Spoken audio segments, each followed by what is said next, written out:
صورت ہے. بچپن سے آپ سنتے آئے ہوں گے کہ یہ عذاب قبر سے بچانے والی. ہر انسان کے اندر عذاب قبر کا ایک خوف ہوتا ہے، اور حقیقت یہ ہے کہ یہ سورۃ الملک عذاب قبر سے نجات دینے والی.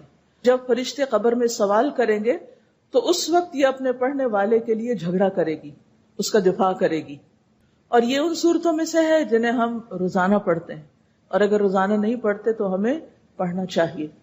احادیث سے بھی اس صورت کے کچھ فضائل ہمیں معلوم ہوتے ہیں.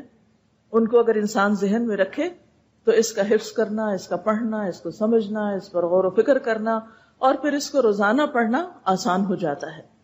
مسند احمد کی روایت میں اسے سفارش کرنے والی صورت بتایا گیا.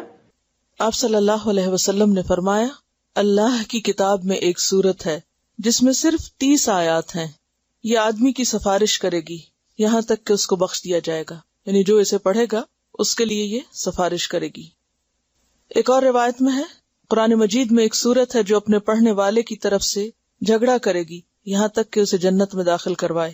نبی صلی اللہ علیہ وسلم نے فرمایا، بے شک 30 آیات پر مشتمل ایک صورت قرآن میں ایسی ہے جس نے ایک آدمی کے حق میں سفارش کی حتیٰ کہ اس کی بخشش ہو گئی، اور وہ صورت تبارک الذی بیدہ الملک ہے.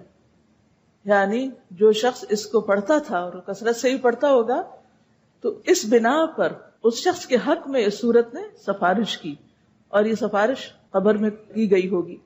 اسی طرح نبی صلی اللہ علیہ وسلم نے فرمایا، سلسلہ صحیحہ کی حدیث ہے کہ سورت تبارک یعنی الملک عذاب قبر سے بچانے والی ہے. نبی صلی اللہ علیہ وسلم کا معمول تھا کہ وہ اس سورت کو پڑھے بغیر سوتے نہیں تھے.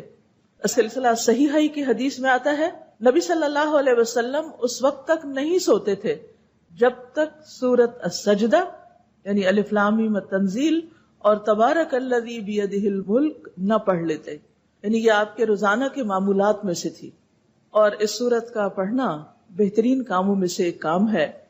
عبداللہ بن مسعود سے مروی ہے کہ جس نے ہر رات تبارک الذی بیدہ الملک پڑھی تو اللہ عز و جل اس بندے کو قبر کے عذاب سے محفوظ رکھے گا. اور رسول اللہ صلی اللہ علیہ وسلم کے زمانے میں ہم اس کو المانع کہتے تھے.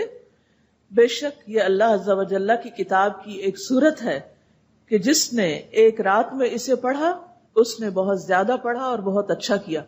یعنی دن کے مقابلے میں بھی اس کو رات کے وقت پڑھنا، خصوصاً سونے سے پہلے پڑھ لینا. اور سونے سے پہلے ضروری نہیں کہ بستر پر لیٹ کر ہی پڑھی جائے، اس سے پہلے بھی آپ پڑھ سکتے ہیں. آپ عشاء کی نماز میں پڑھ سکتے ہیں، عشاء کی نماز کے بعد بیٹھ کے پڑھ سکتے ہیں، کیونکہ رات کا آغاز تو ہو جاتا ہے مغرب کے بعد ہی. تو بعض اوقات یہ کہ اگر بستر پہ آپ پڑھنے لگتے ہیں تو آدھی ہی پڑھی جاتی، پھر نیند آ جاتی، سو جاتے ہیں. اس وجہ سے اس کو عشاء کے بعد کسی بھی وقت آپ پڑھ سکتے ہیں.